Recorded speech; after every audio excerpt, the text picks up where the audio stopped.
Hey,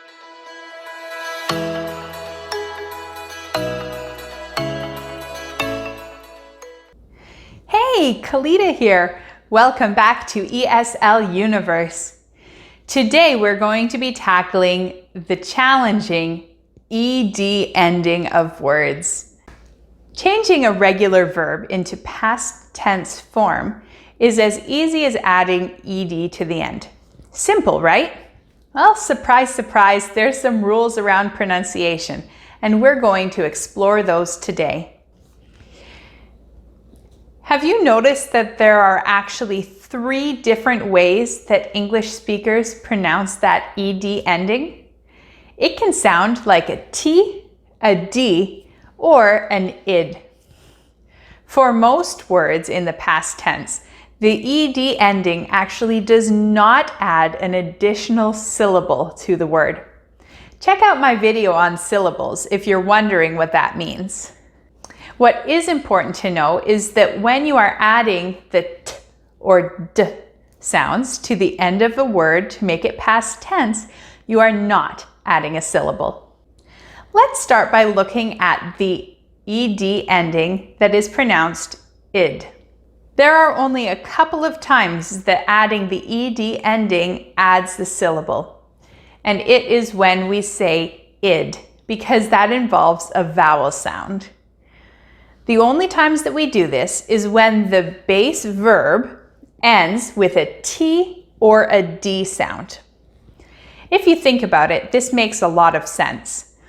If we're not adding a syllable and the previous sound was already a T or a D, a native English speaker will not know if you are speaking about the present or the past.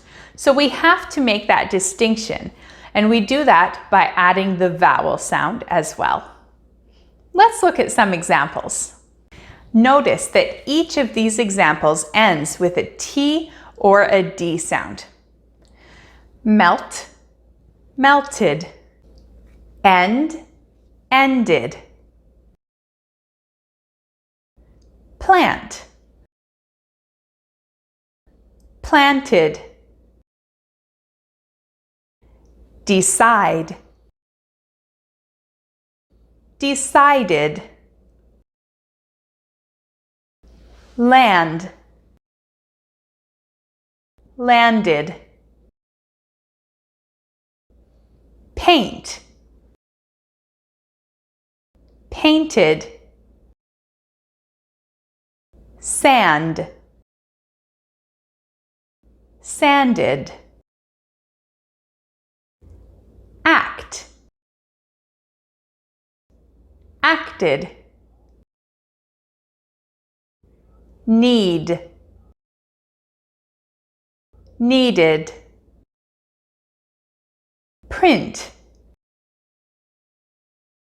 printed. Do you hear the addition of the syllable in the form of id on the end of each of those words that end with a T or a D? Me too. Let's look now at when we might use just the addition of a D or a T sound to indicate that it is now past tense. Let's move on to the second sound that we can say when we see the ed ending. This is the D sound, which sounds like a D. We use the D sound when the previous letter is a voiced sound. We've talked about voiced sounds in the past, but remember that there are certain letters that are voiced and certain ones that are unvoiced. You can either memorize this, or if you're not sure about if a sound before the ed ending is voiced or unvoiced, you can always just put your hand on your throat, isolate that last sound, and see if you feel a vibration. Some good examples of this are the R sound, L sound, the M sound, and the N sound. Some examples of unvoiced sounds are sounds like B, K, or P.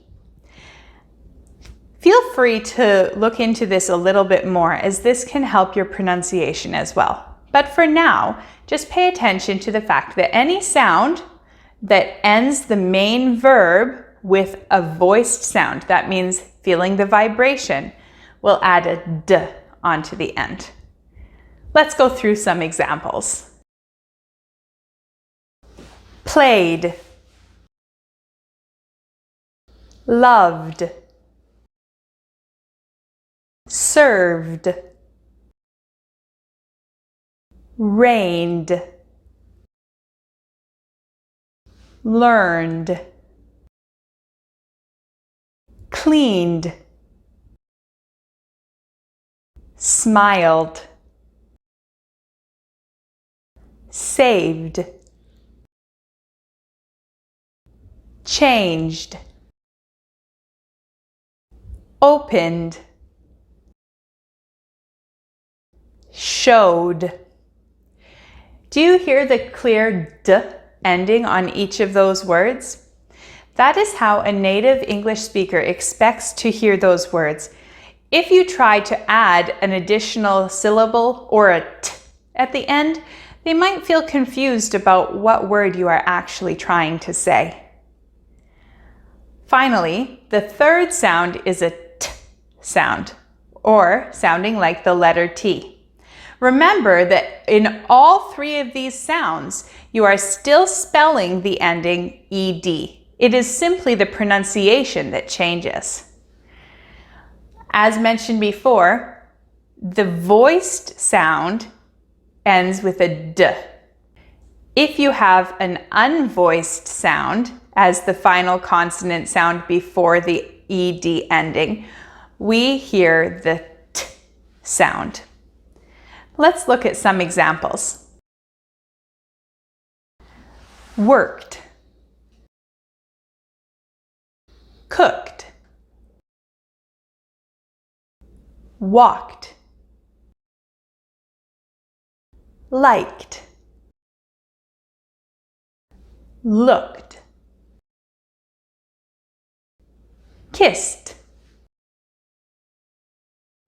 jumped,